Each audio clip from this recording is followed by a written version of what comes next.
All right, Entree Architect community, it's 4 p.m. Eastern, which means it's time for the Entree Architect Context and Clarity live for Thursday, August 19th, 2021. Hello, Facebook user. Thanks for joining us today. As you get here, say hi. Let us know that you're here and let us know where you're joining the conversation from. If we've never met before, my name is Jeff, and I'm joined by Katharine. Hi, Katharine. How are you? Hi, Jeff. I'm great. Excellent. How are you? I'm good. Good. I'm in Indianapolis, and where are you? I'm in Massachusetts.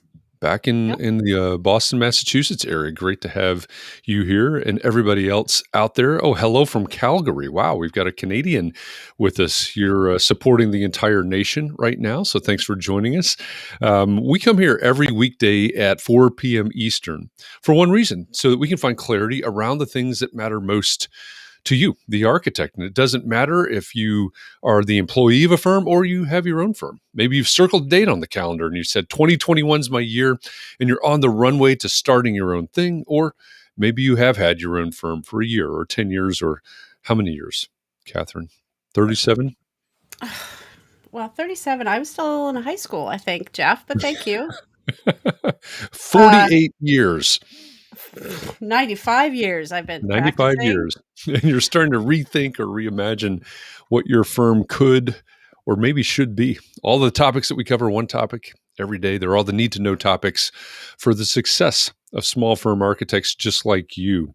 So let's know. Let us know when you get here. Let's see where everybody is. Tony Roberts in Auckland, New Zealand. Welcome, Tony. Glad you're here. Facebook user from Maine. Let's see, who is that? Maybe Hans, perhaps? No. If you would rather not show up as Facebook user, we've got a little, got some rules that we have to abide by. Facebook has some privacy rules that say that your information cannot be spread outside of the Facebook platform unless you give Facebook permission to do so. We use Restream here for these live streams, and there is a URL at the bottom left of your screen right now. It's chat.restream.io/Facebook or /FB as in Facebook. If you would like to show up with your name like Janine does, like Rod does, just go to chat.restream.io/FB. And thank you for sharing that, Christian. And you can give Facebook permission and you'll show up as yourself rather than Facebook user. Let's see, somebody's saying that that doesn't seem to be working. Someone, I forget, I've heard this before, maybe restart Facebook, I've heard perhaps, but that's the way. Chat.restream.io/Facebook. And a big shout out too to our listeners on the podcast version of this. If you're listening in the future, hello. Thanks for joining us today. We're glad you're here. We're going to have a great conversation today. We've got a special guest today, as usual, on our Facebook Live or our Context and Clarity live presentations here that simulcast out to Facebook and to LinkedIn, which is where Tony was, to YouTube and also to Twitch. So hello to all of our fans on Twitch. Glad that you're here as well. Here's a Facebook user that says, hello from an anonymous Facebook user who just arrived in Hattiesburg, Mississippi after an amazing 3,300 mile road trip. I'm pretty sure that I can figure out who that anonymous user is. Yeah. I mean, I have it right here on Facebook. I don't want to spoil it. Oh, okay. So Katharine is I'm keeping Katharine's an eye on snooping. everybody. Yeah, I know who Katharine's it is. keeping an eye on you. All right. Yep. I'll bet it's somebody named Polk. And I learned this weekend that it's when we're down on the corner out in the street, it's Billy, and it's not the Polk Boys. It's the Po Boys, apparently. You mean that song? You're singing it, aren't you? I am. Thank you. Thanks for putting that in my head. Now that that's stuck in your head. Adam from Valparaiso, Indiana. Hi, Adam. Glad to see you. And Mike Maines up in Maine. Sean from Chucktown. Glad you're with us. Michelle from just east of San Diego. Glad you're with us as well. And Kevin up in Grand Rapids, Michigan, as well as a number of our other friends here. Glad to see all of you. Keep it up. Say hi when you get here. Let's see how far this conversation spreads around the world. We've already... I think we've done it all. I mean, I don't know how much more we could do because there's New Zealand, we got Africa, California, Massachusetts. Yeah, Maine. I think we've done it. We've gone from San Francisco to Auckland. that pretty much wraps the globe right there. And so that's what, forgive me, but that's what amazes me about these conversations, because we have literally wrapped the globe with this conversation already right now. So we are live streaming into architects around the world. And that's a wonderful thing about these conversations. So I'm going to introduce our guest here today. And if you've never joined us before, the format is we're going to have a conversation and you're part of that conversation. So when you have questions or comments, just drop them into the comment section wherever you are, whether you're on Facebook or YouTube or Twitch or LinkedIn. You're part of this, right? When you comment, we see your comment. Sarah Lee, you are not a Facebook user anymore. You are Sarah Lee now. Great to have you. Andrew, I see you from YouTube there. Mark, earlier, a minute ago, from YouTube as well. So comment from wherever you are. Become a part of this conversation. It's going to be a fun one today. Our guest today is an entrepreneur and an author and a content creator that's focused on innovative practice and thinking differently, I think, about the life of an entrepreneur architect. He's a go-to resource for architects wanting to generate passive income, and he's a follower of the F.I.R.E movement. And we're going to talk about what that means. I'll give you a hint. It's not flames. He's an architect, the founder of the 30 by 40 design workshop, and a co-host of the Two Sides of F.I.R.E podcast and video series. And that's F.I.R.E, F-I. So think first half of F.I.R.E there. Eric Reinholdt, welcome to Context and Clarity Live. Hey, thanks so much. I'm glad to be here. It's going to be a fun chat. I'm always happy to talk about the F.I.R.E movement. Excellent. It's great to see you again. And I'm glad that you were able to join us for this, because this is when we announced that we were going to have Eric Reinholdt as our special guest on Context and Clarity Live. I know a lot of people were thinking, 30 by 40 videos, maybe passive income, one of your books, a lot of things that you have contributed to the architecture community, and specifically the small firm architecture community over the years, which, by the way, thank you for all of those things. Oh, yeah, glad to. And when I said, hey, we're going to be talking about this F.I.R.E thing, right, and started to explain what that was, I think there are a lot of people that went, what? Yeah. What's this all about? So, they know you for all these other things, but you started this new project, I'll call it, earlier this year. What is F.I.R.E? Yeah, well, it's a great opening question. F.I.R.E stands for Financially Independent, Retire Early. And the project that I started actually as a side project, you'll notice it's called Two Sides of F.I.R.E. So we kind of leave the RE part off. And I'm sure this is something that we'll get into talking about. Because for me, the F.I.R.E movement is really more about the FI, and that kind of is really more the destination than the RE part. I think financial independence allows you the sort of time freedom to make the decision whether or not you choose to retire or do something else, or, it allows you that freedom. And I think that's really what was appealing to me about it. Retiring early was never a goal of mine. It wasn't something that I set out in my first job and said, wow, I really hate drafting bathroom plans. I think I want to retire early. And if you listen to some of the podcast episodes between me and my creative partner, Jason, you'll see that he had a pretty early plan to retire early. It was not like that for me at all. So F.I.R.E was something I discovered in the fall of 2019. And it was really brought to me by my friend, Jason, that year, because he said, we started having some conversations, and he said, yeah, I'm getting ready to retire in 2020. I think March of 2020, I've set my retirement date. And I was completely floored, because at the time he was, 47 and same age as me. And I thought, it wasn't something I even contemplated. Like, retiring early was some far in the future dream. And so that kind of opened the door to the F.I.R.E movement to me. So he started describing to me, the sort of precepts of F.I.R.E and, what he had been doing over the years to develop a saving strategy and an investing strategy, and sort of leveling up in his career. And we started having these conversations, and I thought, well, it's kind of a shame to keep this just between the two of us. So I kind of applied a very similar model that I've applied to everything in my practice, which is to, as I'm learning things, just openly share what I'm learning with the rest of the world. So we've actually, although the project just kind of sort of became public, we've actually been recording content since the third quarter of 2020. So now we're Okay. just getting around to sort of publishing that. But it's two sides of FI because financial independence is the goal. Yeah. Yeah. I love that. And I think, you mentioned it a minute ago, your reaction to Jason's, say, hey, retiring early. I Right. think that's really, as we've talked about these types of subjects all week, as leading up to this conversation today, I think that's the biggest stumbling block for a lot of architects is, Oh, yeah. well, what the heck, retire early? What does that even mean? And what does early mean? So you two, as you've produced this, as you've worked on this project, and for those of you listening or watching right now, go to twosidesoffi.com, spelled out. Take all the words, the number two, TWO, sides of FI, FI, cram them all together like one word. So twosidesoffi.com, and you can see the videos, you can find the podcast through there, you can find more information.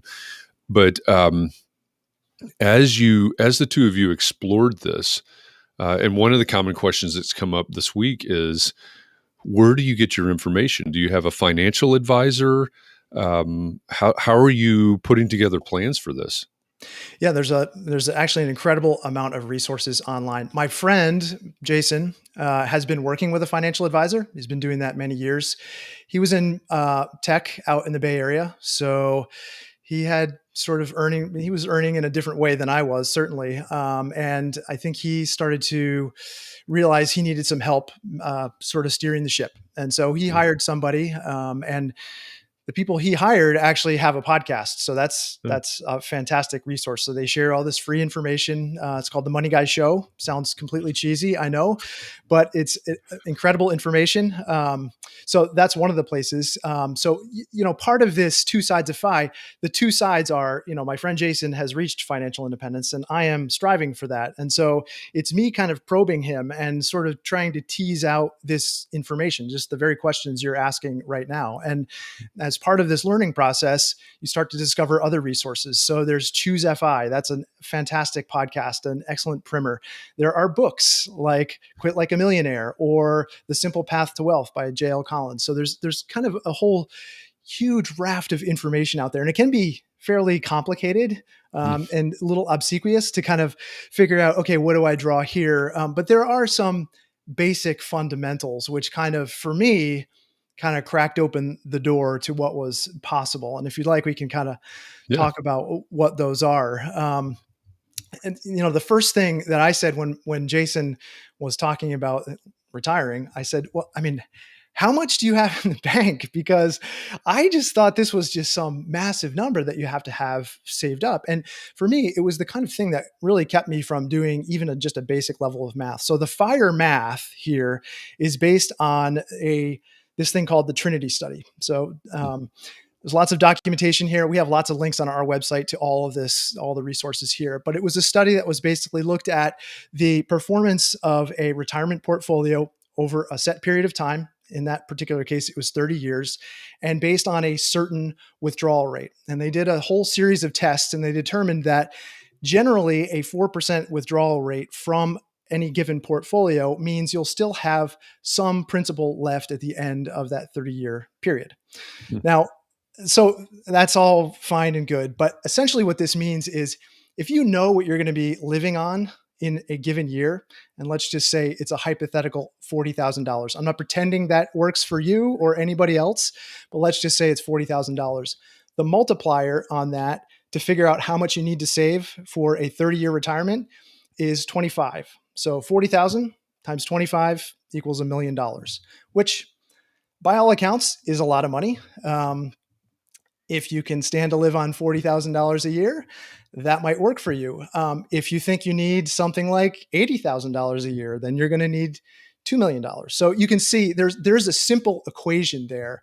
And what that did, just doing that basic calculation, was it allowed me to compare what I had actually saved in my retirement accounts to what I thought a possible projected annual spend might be. So, I mean, last year was a great year to kind of look at your finances. We were all kind of holed up and just not doing much, right? So, easy way to look back and see, okay, this is what I might spend in kind of a meager year. And so, if Mhm. that happens to be $80,000 a year, you probably know that you need something more than, $2 million to retire on. But it's that kind of simple math and just getting some optics on the finances that really helped me kind of shape this plan, saying, okay, well, I think I could live on this kind of an annual spend, and therefore multiply that by 25. And then I start to understand the sort of broad brush of what it might take to save for retirement. And rather than keep it this kind of abstract notion in the future, it was pretty exciting to me to see that, oh, okay, I'm not actually that far off from where that is. And if I make some simple course corrections, maybe I can get there a little bit faster. Yeah, that makes a lot of sense to me. And every architect that's listening to this or watching this right now, it's having parameters, right? Having a A program, plan, yeah. to Right. design to, right? So I guess that number is that thing. So, but there are also obviously there are a lot of things that can impact that number and For sure. how you get to that number and how quickly you burn through certain things. So, and for those of you listening, if you're watching right now, you see down in the bottom left of your screen, I put the URL for twosidesoffi.com, which is, as Eric mentioned, there are a lot of resources there. So you can go there. If you're listening, two sides of Fi, all smashed together like one word.com. I mean, and I So should say that the withdrawal rate plays into that. So that sure. study, Yeah. the 25 multiplier there assumes you're going to be withdrawing 4% of that portfolio. That's where you get the 25 multiplier. Okay. And so Got it. if you withdraw less, then, you have, it will be a lower number, obviously, that you're living on, but probably has a higher likelihood of success. And when we're talking about early retirement in particular, and there's a lot of people right now who are retiring in their 20s, believe it or not, and that's a big portion of this FIRE movement. You're talking about a retirement period that's much longer, depending on Mm, your lifespan, than 30 years. And so the withdrawal rate needs to correspondingly be lower, or you need to withdraw a lot less. You need to be able right. to Right. live on a pretty lean budget. Yeah, that's a really good point. And so when you talk about retiring, right? And for, you all need to listen to this podcast because Eric and Jason talk about retiring or what that really means or not retiring. So that withdrawal rate can be impacted by a lot of things. And what does retiring mean to you? Oh, this is a really tricky conversation. I mean, it's something, as you point out, we spend a lot of time talking about this. And I don't really focus on retiring because Mm, I've built a life where I don't really have work-life separation. It's like it's work-life integration for me. mhm. So this whole thing behind me, this studio here, is really a part of my life. And it's honestly a source of kind of a point of contention between my wife and I right now. And we have a couple episodes now coming up. The latest one that was just published, and there's another one coming up on Monday, where we're talking about the reality of that, because retiring means you're stepping away from something that's really intertwined with your personal identity. Mm, Like, I really, consider practicing architecture and being a filmmaker and author and all those things as part of my identity. And so to retire would mean kind of stepping away from that. But part of what I've built here, and it's a non-traditional practice, I think anyone here probably knows that, is something where I've given up this notion of defining myself as just one thing. And so I'm comfortable slipping between different roles, and that's exciting to me. So retiring, it's just like putting on another pair of shoes. It's just like I just move over here and I do this and I do that. And in a lot of ways, having more time freedom will allow me to do some of the things that I haven't been able to do as I've been serving clients or as I've been tied to a publishing schedule, like travel, for example. mhm. And I think a lot of people, look at FIRE like a big chance to travel and get out there and do things. And, as I look at my family, and I'm sure everyone in the audience can relate, you have family members and loved ones who retire and get sick. And I've seen that happen in my own family. And it's not, I want to take the time that I have while I'm young and healthy and use that to best advantage. And so financial independence buys that time freedom for me. It's not about retirement. It's about moving between the things that keep me creatively interested and excited and allows me to spend time with my friends and family members and experience the world. And I think being tied to a desk for a lot of us, keeps us from living our fullest life. And so that's what it, I guess, means for me. Yeah. Yeah. I think it's great to hear your story and appreciate that. I think there are so many that, and it's not just architects, there's so many who have wrapped their identities up in what they do or what they are. I shared the other day in one of our episodes that my dad was an accountant, and he's pretty traditional, 70s dad. I'm just a couple of years or a few years older than you. Yeah. And so, when he got out of the Army, he went to work for a big company, and he was there. And I think, and I keep saying this, and I have not checked this out, even though I should have the other day. I think he retired on his 65th birthday. Right. Uh-huh. And so he worked from when he got out of the Army until the retirement birthday. And so there was a distinct line in the sand. Right. The rest. Yeah. Yeah. And the rest of that story is mom and dad moved that exact day from Chicago back to Atlanta. So there's a really distinct line in the sand. Wow. And then, he did what he wanted to do. They were very active in retirement.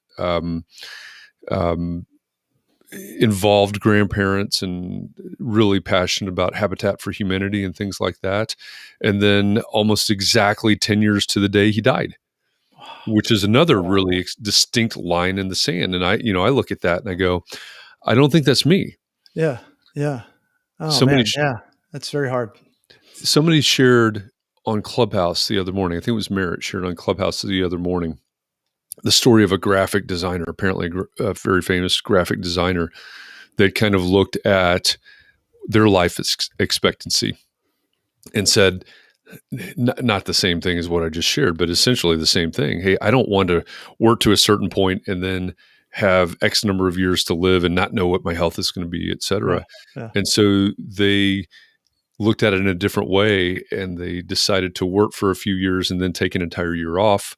I think is the way the story went. Work for a year, take an entire year off to do those things that they thought that they would want to do in retirement. I thought that's a pretty incredible way to integrate things. Yeah, the mini retirement. That's excellent. Yeah, I mean, my wife she's a scientist. She has her own lab. She's effectively running her own big business. And, that's so asking her to step away from this. Those were long conversations, and they're not actually fully resolved yet. And in that case, that's a cliff too, as you were describing, because she has a research program and animals and grant funding. And when you walk away from that completely disappears. It's not like you can test out at a retirement and then go back to something. It's like, if you go back to that, you're going back to something very different. I think with architecture, we can maintain our licenses and, we can slip in and out of this. And I do feel like there's a part of this profession where, if you step away from it, you tend to get a little bit rusty and you don't know what the latest products are, the latest systems, and, things change quickly. And so I wouldn't pretend that I could step away from this and then just, dip back into it 5 years later and be in the same place that I was. But I also know that I've found things just by following my own creative curiosities that I never would have discovered otherwise. And that excites me. And so just picking a line and practicing architecture ad infinitum is less interesting to me, knowing what I know now, having done all of these side projects and self-publishing and making products and graphic design, all these other things. Like, there's a huge world out there, and it's a big, creative life that I have a lot of interests and short attention span. So it's like, it suits me, but I don't pretend that it suits everybody. Yeah. Yeah. That makes sense. And so one of the things we talked about, the numbers, right? There's the 25 multiplier and the amount that you think you can live on per year. Obviously there are things, time is part of that equation and so on. What are some other things that affect the numbers, I guess, in the FIRE calculation? I mean, there's a couple of predominant levers that you have to Yep. pull, right? You can earn more, right? So obviously that accelerates your savings rate. You can spend less after tax. Great, that's pretty tax efficient as opposed to earning more. And then you can save and invest the difference. And I think that's really one of the things that kind of sets the FIRE movement. If you're looking to retire early, if you really want the RE part, or you want to accelerate your FI date, the date at which you become financially independent, you really need to start thinking about your savings rate and how you can increase that. And they say, typically, I mean, there's so much information online, Jeff, and it's hard to parse. Yeah. And I hate putting these kind of rules and bounds on it because I don't fit into very many of those rules very neatly either. And I think there are so many gradations of this FIRE movement that almost anyone can find a place in it. But generally they say, if you want to retire early, 50 to 75% of your income is what you're going to have to save and put away. And not just save and put under a mattress, but, invest it. And generally, in the FIRE movement, we're talking about low cost index funds. So you want a low drag on your portfolio. And you just always want to be investing more and more and more. And there's a certain order of operations, and there's lots of the Money Guy show has this great financial order of operations, which talks about okay, these are the things you need to do first. First, you got to secure all of your deductibles, and then they march you down the list. Make sure you're getting an employer match. If you have an employer who, you have a retirement plan, you want to make sure you're taking advantage of that free money, right? That's guaranteed return. Then you want to do your Roth and your HSA, and then you can go pretty deep into this, but the point is, there's a couple of different levers that you can pull. And I realize here probably the discussion is going to move into this, okay, well, how do I earn more? Yeah, But naturally, the more you can earn, the more of that percentage wise you can dedicate toward savings and investing. And that will naturally accelerate that timeline. But, if you're earning less and you can contribute maybe a higher percentage, and you can resolve to live on a lower number, if you can be closer to the 40,000 annual spend a year, or you can live in a low cost of living area, FIRE is possible for just about anybody. It may take you just a little bit longer, but the goal here in sharing this with Jason and I is just to put this information out there, but also set it in a context of okay, these are two guys who did it, and we recognize our privilege and our ability to share this information. But anyone can do this using this simple math and these kind of precepts. Yeah. Well, I like the fact that it gives you a framework. Katharine, we've got a comment from Mark, I guess. We do. He says, am I on? Yes. He says, do you have a specific system for saving? Something like profit first? How are you making progress on achieving your number? Yeah, that's excellent. So, the first round of conversations that my wife and I had, we sat down, we literally did we did a net worth statement effectively. So you look at all of the assets that you have. And in the net worth statement, when you're thinking about assets that are dedicated to retirement, it's just those liquid assets that are truly dedicated to retirement. So we're not including things like our house in it, but we come up with this net worth statement. We look at the number, we look at our projected annual spend. So we think it's going to be X number here. And we actually have some of these spreadsheets on two sides of FI, so don't bother taking notes. But we have this number that we're looking at, and all we're doing is saying, okay, this is our projected number. In order to meet that annual spend, we know the FI number needs to be this. And so we take the FI number, we subtract it from what we have, and then we do some calculations. And it's actually quite simple. My wife and I have a monthly financial meeting. It's usually around the first of every month. It has to fall on a weekend, but we have a Notion page that's dedicated to this. And we have a financial investing strategy, and it's a weekly strategy. And it's not automated because I kind of time the market a little bit, which you're not really supposed to do, but it's easy to automate this stuff. Just set up, we take that goal and we divide it between, the months in the year, and we say, this is our savings goal. And, it's pretty granular because we're saving for a kid's college, we're saving for other sinking funds like a new car or a new computer. And so it all fits into its nice little line item. And then the FI savings goal is attached to that. And that's the biggest number of all of it. So that's the one that definitely gets a weekly buy. Yeah. Yeah, that's great. I mean, it sounds like a sort of a cross between Profit First and maybe a Dave Ramsey system, and which I think in a way they're all kind of related. Sure. So, yeah, that's great to lay it out. I mean, it is relatively simple at that point. I mean, I think the important thing is that every dollar has a job.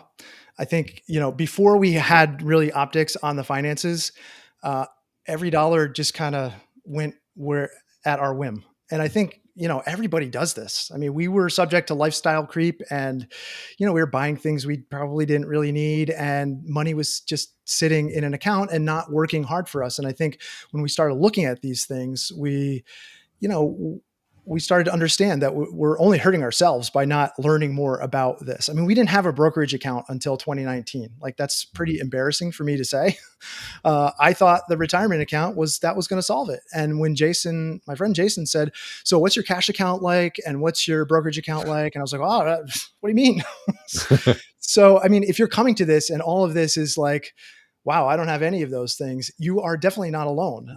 But not knowing about it doesn't mean it's not going to hurt you in the end. So it pays to actually invest a little bit of time and learn about that, because especially for early retirees, if you're planning on retiring before 65 in the US, you need to come up with a bridge between whenever you retire and 65, because you can't access your retirement funds very easily.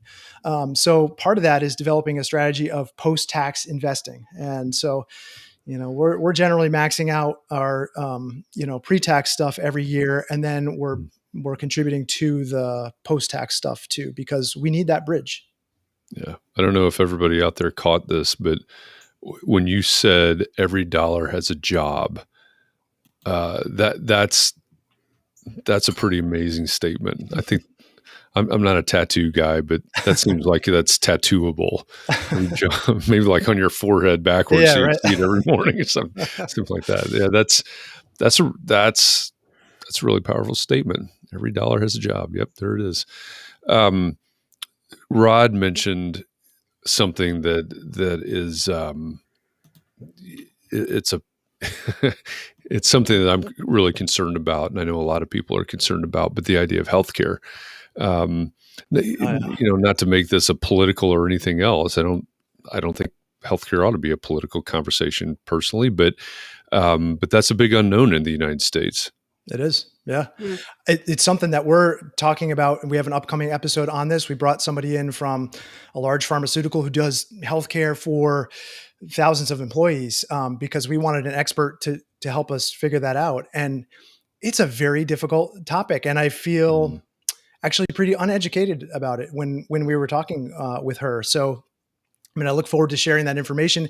The ACA, the Obamacare, America Cares Act, there are healthcare exchanges. If you're a small business owner and you're buying healthcare right now through a group plan, there's lots of different options, but it's all, it can be very difficult to figure out, because there are, maximum out of pockets and deductibles and silver plans and gold plans. And, there are actually FIRE websites that are specifically dedicated to helping people figure out health insurance in FI. And so maybe I can send you some of those resources, because it's a tough space to navigate. And there's actually podcasts on it. I mean, it depends on how deep you want to go, but it's a great point, because healthcare is going to be a massive expense if you choose to retire early and stay in this country. If you live outside of this country, as an expat, and buy insurance and agree not to be in the country for more than 6 months a year, you've got it made, because it's super cheap. I mean, you can get a very affordable healthcare policy if you decide to live in Costa Rica or Portugal, and still maintain a house here. Anyway, that's probably deeper in the weeds than we need to go, but yeah, it's a serious topic. Yeah. I Well, and mean, you mentioned. I was just gonna say I spend like $3,200 a month on health insurance. Yeah, it's incredible. So It's expensive. yeah, it is. Yeah. And it does factor into when you say retire early. If you have a business and that's a business expense, and maybe you're employing a spouse or something, there are ways to think about these things. And I think all of this kind of circles back to this idea that you really want to put a lens on this and look at these things objectively. And it just allows you, that more information just allows you to make better decisions. And I think for a long time, what I did was just ignore it And I think that's kind of been this financial reawakening for me, has been really eye-opening. And it's why I want to share it with other people, because it's all the information's out there. It just means you have to dig a little deeper to find it. Yeah. Yeah. It's what it, you mentioned earlier. Sorry, lost my train of thought there. You mentioned earlier in your different investment accounts at HSA, so the health savings account. Sounds like you are investing in that as well, or using that as a tool as well. I don't have Okay. access to that because I'm on my wife's health insurance plan, because Got she it. works. Okay. Yeah. But if you do have access to that, that is considered to be a triple tax advantaged plan. So it's a really valuable asset to have. And so a lot of people in the FIRE community will use the HSA as an investment vehicle, because you get a deduction for putting money in, and you don't actually pay any tax on the earnings. So it can grow tax free, and you can use it to pay for healthcare expenses at any point. So you're going to keep track. Generally, the FIRE movement keeps track of healthcare expenses along the way, lets the HSA grow. They don't do disbursements from the HSA. They let it grow over a period of 20, 30 years, and then they use that growth to fund any healthcare costs, let's say, that they've Mhm. aggregated over time. That's not for everybody, obviously, but it's a great tool if you have it. Yeah. Yeah. Well, it's one of those things. It's like you said, it's a big, big topic, Big space. Yeah. especially in the United States. Um, as there you go. Well, I just think, I just listened to your podcast talking to your wives about, Mhm. not you have 2 wives, but you and Jason talking to your wives. And, yeah, part of the whole problem, or then Wendy also said that her spouse is older, a lot older than she is, and is already semi-retired. So it makes it harder. It seems like you did a good job of it, but it seems like that's a hard thing to come to consensus with the other person in your financial relationship. That can be kind of tricky.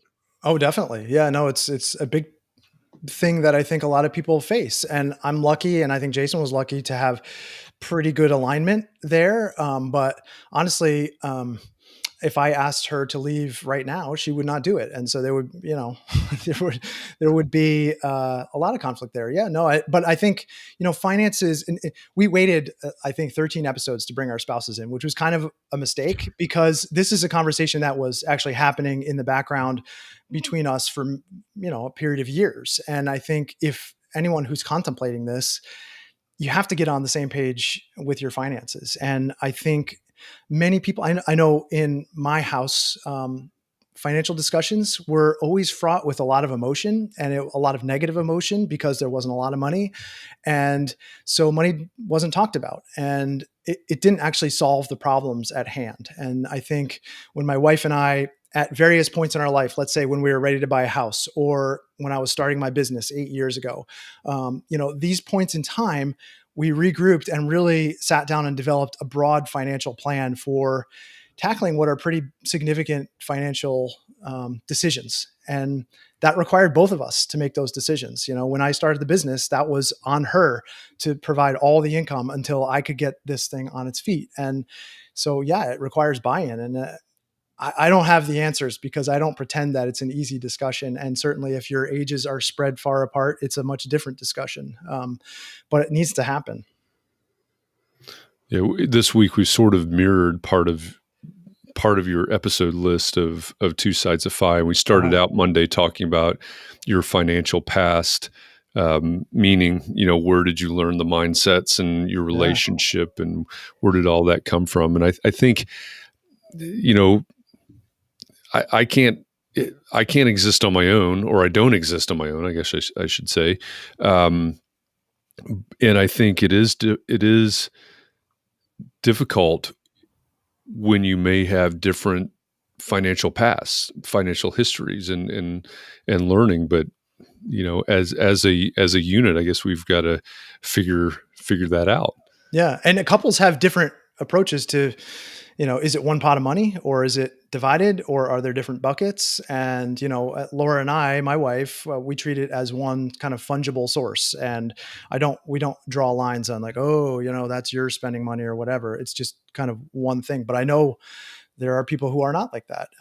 And yeah, but I mean, these financial discussions, they're very hard to have, But it doesn't mean you shouldn't have them. And I think that's one of the things about having this conversation about retirement. It's like, you're going to retire at some point, right? I mean, unless you literally plan on working until you hit the grave. So you might as well have a plan for it, right? And it has to look like something. And as architects, we are naturally planners. And so I just have a higher level of comfort when there are some guardrails around the whole thing. Yeah. And I think that, leads us to the inevitable. What you mentioned earlier is, okay, fine, we've got this number and we've got savings, but the problem is, you mentioned earlier increasing your income. Well, I can't increase my bandwidth. So how do I increase my income? Well, there's lots of ways to do this. And I think it requires changing. And I mean, we were talking about this in the green room kind of beforehand a little bit. How uncomfortable are you prepared to get? And usually for me personally, big changes have come only when I've become so uncomfortable with the current situation that I have to make a change for the better. And I think, one of these steps may just be sitting down and looking at the bigger financial picture and deciding, okay, well, I'm not saving enough to reach my financial goals. And if that savings number is, let's say 20%, and I'm not pretending that's the right number, but let's just say it's 20%. Well, okay, so that means, Jeff, you need to earn 20% more next year, right? So how do you do that? If your employer came to you and said, you're taking a 20% pay cut, we want to keep you on here, what would that do to you? Well, at that point, if I needed to earn 20% more, but I'm taking a 20% pay cut, that means I'm probably looking for a new job. Yeah. So that's part of the thing here. You have to find other sources of income, or you have to be willing to make a big change. And I think if you really want to invest in this as a saving strategy, and I'm, 20%, 50%, I don't care what it is, but whatever meets your savings goals, you have to do some uncomfortable things. And for me, what I chose to do was, create passive income sources. And I did tune into, I looked back at one of your Facebook recordings from yesterday, I think it was. Yep, yeah. Yesterday. And saw all these like really fantastic ideas. Everyone's throwing out like, oh, I could do this, I could do that. And but I didn't see in there what is like just the kind of basic tenet of the FIRE movement. And that is for passive income, it would just be investing, like passive income, investing in, stocks. And so low cost index funds. And that's a number one passive income strategy. And I think we oftentimes think about, okay, well, I have to go out and make this and make that. And I just don't have the time for that. And my preference is always to invest in the thing where I have to do the least amount of work, right? I mean, as we start talking about some of these passive income sources, everyone recognizes there's active, time inputs to creating a video or, making a product or selling something digitally. Like it just doesn't just happen there. So, that would be my step one for passive income sources. If I then move to kind of the government definition of passive income, it's like rental income, right? You're buying a piece of property and then you're renting it out to somebody else. And as architects, we are especially, geared to serving that market, right? So I think there's lots of opportunities there. And, I know the pushback is going to be, well, geez, I can't get a loan, or that requires investment. And yeah, all of this requires either a time investment or some sort of a monetary investment upfront. And when I was first starting to build my business, I had more money than time. So I just started investing in like these little passive income products. And so like if I was working with a client and they needed something like a programming worksheet, I was just going to make a video about it. And then, I would, if someone in the comments said, hey, I'd like to get that spreadsheet, I just basically sold it to them. And that's where those products begin. And they're just like, they're little tiny little things, right? And if you're thinking about how those aggregate to earning a lot more in income, I think you need to either think at scale, or you need to think about how you're going to solve more expensive problems, right? Bigger and bigger problems. And I know you were talking a little bit about how could I earn an extra $50,000 a year? Yeah. And I think to me, the more interesting question might be, how could I earn $100 a day or something like that? Yeah, that's a great way to put it too. A great way to break it down. and just have like a smaller goal. It's actually how I track the passive income in my business. There's daily track, and I have daily targets that I have to meet, and those can grow over time. But you don't have to start with a thing that's $50,000 a year. It can be something smaller, and I think it's weird because I couldn't have predicted where the YouTube channel went for me, Right. and that is one of the big drivers of passive income in my business because it's got a big audience now. But what I did there, anyone can do. I mean, if you go back and look at my early videos, they're complete garbage. They're really kind of embarrassing. But the reason I leave them there is to show other people that this is a journey. It's not a straight line from here to there. It's it looks like this. It's a lot of failures. It's just trying things. And failing and learning and getting better, that idea of Kaizen, continual improvement, and always trying to help people. I think the YouTube channel for me right now is kind of, and any income that it produces is a proxy for the value that is created by it. And I think when you're thinking about passive income earning products, that's what you need to focus on. Like, who is this going to help and how can I help that person? And it may take you 125 videos to get to the point where you're helping enough people where that aggregate passive income actually makes a difference. But I mean, you'll know from having recorded, I don't know how many podcasts here, it takes a ton of time and investment and effort. And you have a very specific person that you're trying to help here. Right. And at some point, that starts to come back and pay you back, and in actually really unexpected ways. I've never gone out and sought out advertisers, but I'm talking to advertisers that I never would have dreamed of talking to before. And I'm just like, I'm one guy in the middle of nowhere. And if I can do it, anyone can do it. And I hope that's inspiring to people. It just does take extra effort and initiative and sticking through it, Yeah. There's another good question from Mark here. How does risk calculate in F.I.R.E? Is risk part of the equation, or do you stay focused on low risk investments? Like I bought some GameStop stock recently.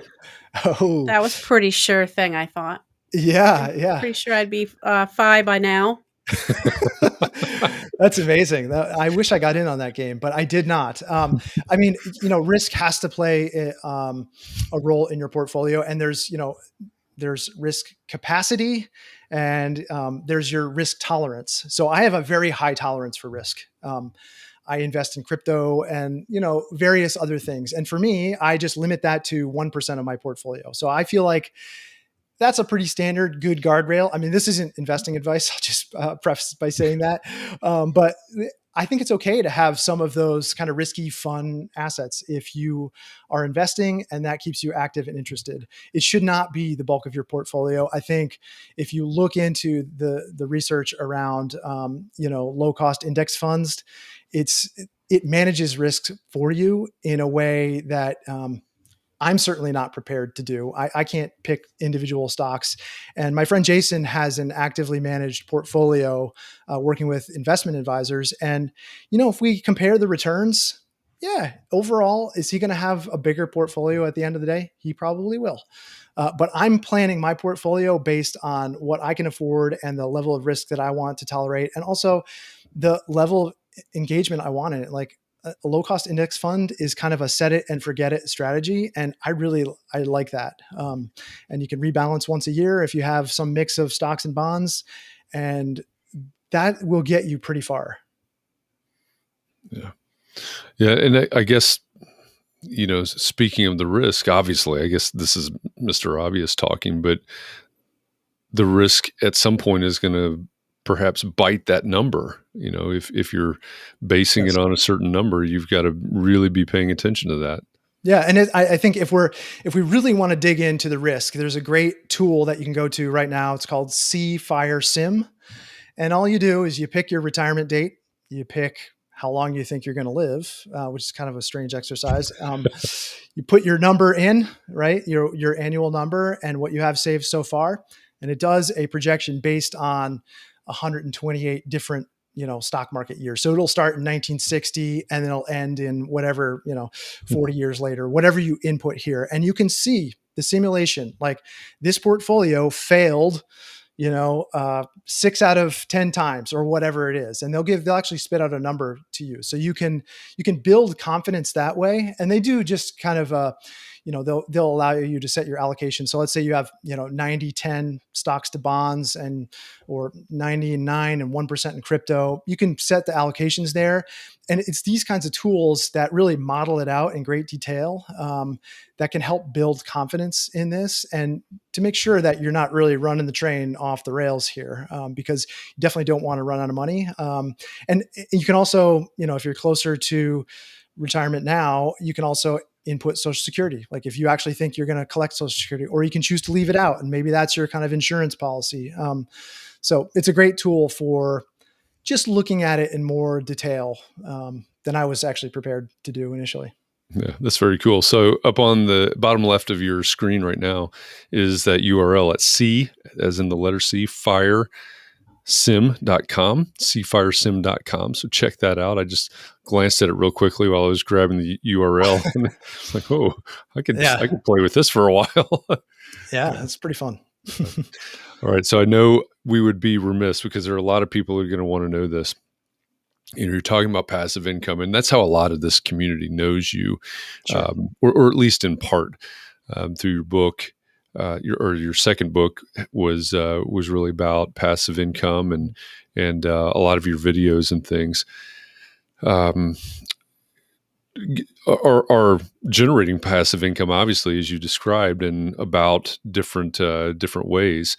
So one of the things that has intrigued some is, and you talked about this in one of the 2 Sides of Fire episodes, that your percentage of passive income is now actually quite a bit higher than your percentage of income from client work.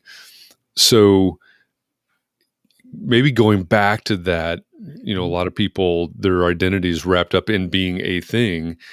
How do you balance that? You're a content creator, maybe income generator, passive income generator, and you're an architect. How do you balance those things in terms of your identity, or does it matter? I mean, you talked about integration earlier. I mean, I personally like that. When I first started the business, I thought, wow, people are really going to look down on me when I'm not publishing a new project every single year here in my portfolio. They're just going to look at me like, oh yeah, he's just kind of a YouTube creator or whatever. And people do look at me like that, and that's totally fine. And so I think that was definitely a process that I had to transition away from just being one thing. But what I discovered was, I was never just one thing. There may have been a short period of my life where I defined myself as that, but really setting up this business as kind of an entrepreneurial practice, that's the thing that allowed me to just be more comfortable being all the things that I wanted to be. Like I love taking photographs. I love making videos and searching for music for the videos and, playing around with lights and cameras and microphones. And now podcasting is really interesting to me, and audio. Like all these things can be a part of a creative life. And it doesn't just have to look like architecture. Like the manifestation of my creativity doesn't just have to look like a building. And I think it just requires you. I mean, the thing I like about the FIRE movement is it requires you to live an examined life. And I think if what you're doing now and where you're at from an earnings perspective and what you're saving for, if it makes you happy, there's no reason to change that. But what I discovered was I was working with a lot of different clients and I was feeling nothing but stress, and I was not enjoying all of the headaches that are associated with, I'm sure a lot of people in your audience feel all these pressures right now, that you're getting calls all day long from contractors and angry owners, or, changes and like budgets, all that stuff. And I just realized if I was going to build a career around doing that for 25 years, I was not going to be a happy person at the end of that. And I decided to make a change by just basically saying, I'm not going to take this kind of project anymore. I'm just going to wait around for this kind. And that forced me to do things, we're talking about, if you were forced to take a 20% pay cut, like it forces you to do things you might not otherwise do. And that forced me to say, okay, well, where can I make up the other income in this? And I just developed a flavor of practice that worked for me.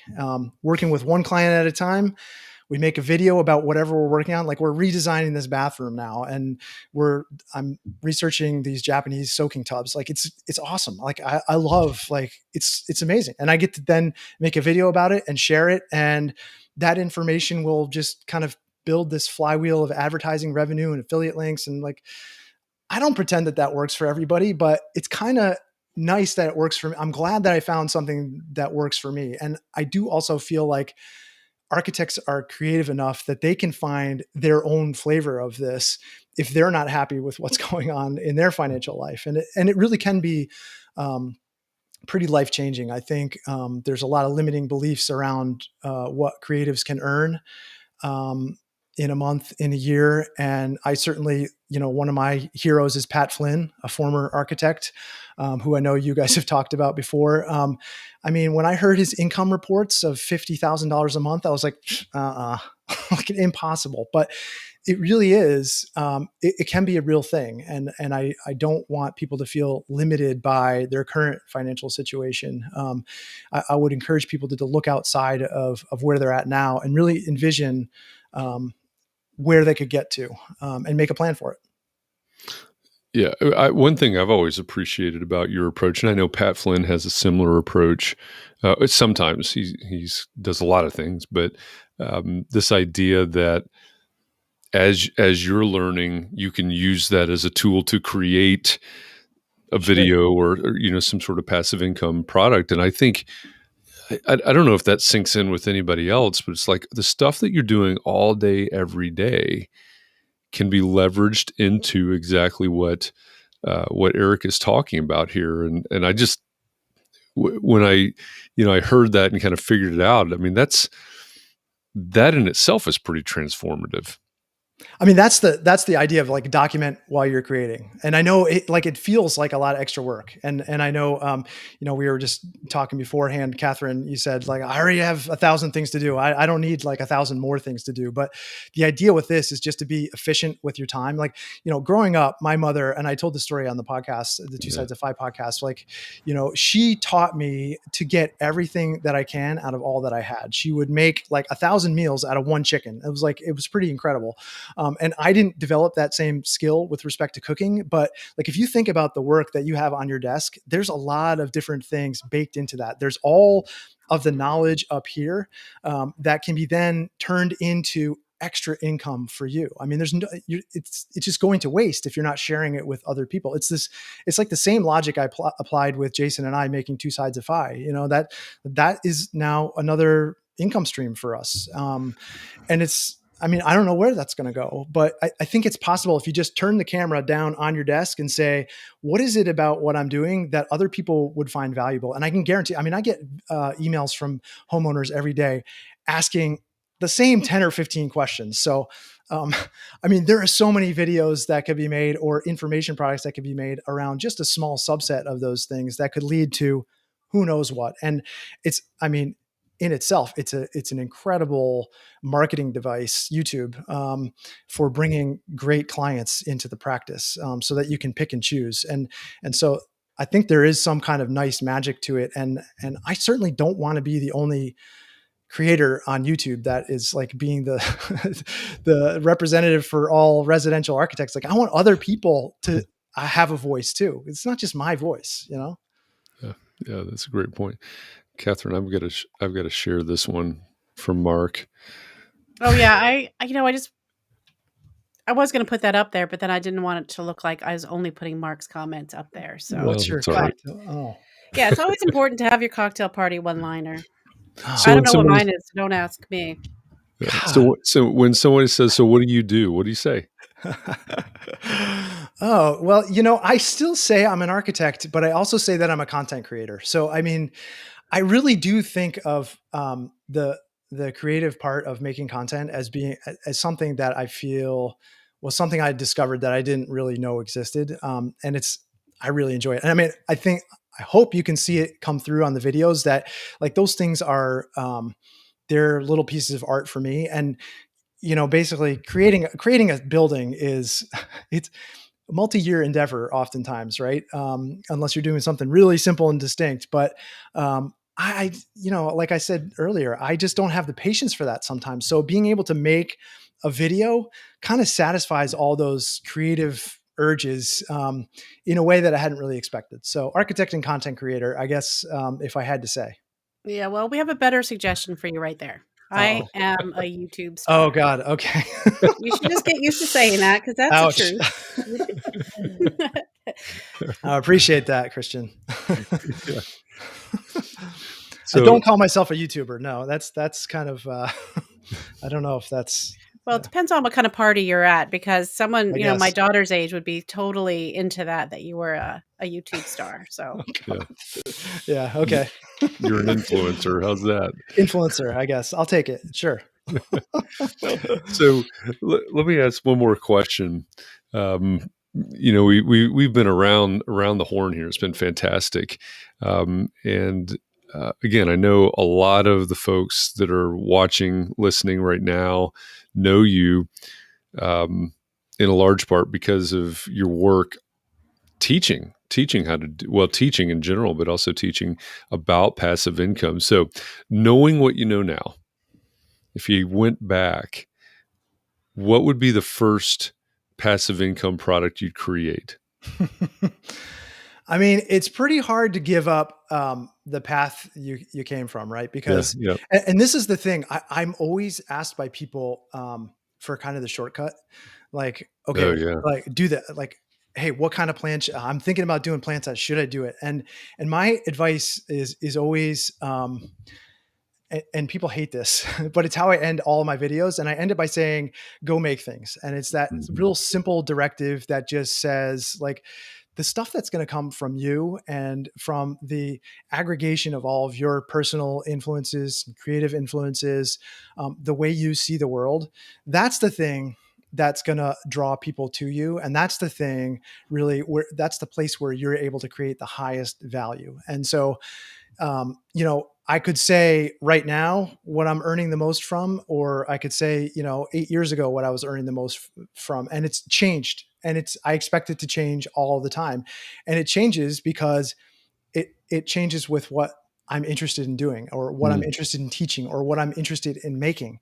And my friend Jason was asking me about this. He's like, "Yeah, okay, so what should my passive income product be?" I'm like, "Well, what do you like doing?" Like, because what the thing that's going to work is the thing that you're interested in and time invested in enough to actually invest all of the effort that and energy that it takes to make this thing profitable. Like any one of the ideas that you guys talked about in that live stream yesterday, in that Facebook Live yesterday, whatever it was, that could be a profitable passive income stream. It totally could. You just have to be interested and invested in it enough to put in the time to make it work. And look for where you're trying to create value in the marketplace. Like I'm always trying to turn source information into resources. So just Mm. think about how you can do that. I mean, all the people, I'm not on Facebook ever, but as I look through your Facebook group prior to this conversation, there's so much institutional knowledge locked away in a Facebook group of 7,000 people. And it's great because you're all feeding each other. But think about a way to move out from the hive and push that information out and make it accessible to all the people who really, really need it. And it's a challenge. I don't pretend that it's easy to come up with a passive income stream that makes, $100 a day or $50,000 a year. I don't pretend that's easy, but it is certainly possible. And I hope the FIRE movement and exploring this has opened people's eyes to the fact that a lot of people are doing it. So it is possible. Yeah, yeah, that's great advice, and we really appreciate this conversation today. Is there? And again, we've touched on a lot of things, and of course, there's a lot wrapped up in the FIRE movement. Is there one piece of advice that you would have for everybody that's watching and listening right now? I mean, I would say develop your financial plan. Like just sit down and look at what you have and where you want to go, because you really have to do that. It's just a basic fundamental of being a good citizen in the world, being responsible to your family and friends. And, I feel like it's a real healthy thing to do. And I think it's one of those things that is often ignored. And especially if you're busy, like I know all architects are, it can get ignored. But put a date on the calendar, sit down, look at it, as hard as that may be, and come up with a plan. And I think, it's just, you'll feel a lot better. And go check out our content on Two Sides of Fi. And seriously, if people have comments or questions, like I actually didn't see any of the questions streaming here. If there are questions, like that's the place to put it on the Two Sides of Fi YouTube channel. There's like 2 videos on passive income, which are, there's some of the most popular videos we have. Drop comments on there, and I'll just, I'll go in there and answer people's questions, because I'm sure we didn't get to all the questions that are here. Yeah. Oh, yeah. Absolutely. We've had probably over 100 comments stream by, which is awesome. We thank all of you out there for that. Okay. You can see again on your screen in the bottom left corner, twosidesoffi.com or the Two Sides of Fi YouTube channel. But there's obviously some overlap there, but both great resources for Eric's project with his friend Jason. And you need to check it out. You really do. When I started digging into this, got past the idea of, the mind blowing, what do you mean retire early? That kind of thing. It's enjoyable, it's informative, it's challenging, and there are a lot of great resources there. So I hope everybody will check that out. Eric, we really appreciate you making time and coming and sharing, like you always do. You're a giver. I mean, you've been producing content that many of us have been consuming for years and have grown from. So I really appreciate you taking that to the next level here with us today. No, likewise. And thanks for giving me a chance to talk about the FIRE movement. And, I hope it opens some doors for people, because it really did for me. And I hope it changes some lives. So yeah, great. Appreciate all the work you guys are doing. I know how much work putting these podcasts together is now. I fully appreciate that. And making content is just a selfless act. So thank you guys too. Yeah, thank you. We appreciate that too. For those of you out there, of course, we appreciate all of you. Thanks for showing up today. Thanks for listening. Thanks for all of your comments, as well as an entire week so far. This is our 4th day in a row of talking about finances and money mindsets and relationship with money and finances. So we really appreciate all of you participating in these conversations this week. And like Eric said, if you want passive income ideas, the goal yesterday on the live stream was to come up with 100 passive income ideas in an hour. I have no idea if we hit that. I lost count, within about 3 minutes. So, and I didn't go back and count, but go check it out. There's some ideas in there. You should just steal them, right? And make them work. Go do that work. So, with that, we'll be back again tomorrow. Same bat time, same bat channel, 4 p.m. Eastern. Tomorrow we'll be back to our bi-weekly, I guess it is, feature, our member spotlight. I've got to start calling it the mystery member spotlight, because you're going to have to guess who our member is that's joining us tomorrow. So we'll do that tomorrow at 4 p.m. Eastern. Of course, we'll be on Clubhouse at 9 a.m. Eastern. What we usually do on those days on Clubhouse is get to know you. So we'll start with a question and just get to know each other and build the community there on Clubhouse. And with that, we're out. Again, appreciate all of you. Be well, be safe. Please encourage those around you to stay well and safe, and find a little bit of time tonight to breathe and rejuvenate a little, because we're going to do this over again tomorrow, and we're going to start it once again on Monday for another week of context and clarity. So thanks, everybody. Appreciate you, and hope that we see you somewhere sometime soon. Thank you.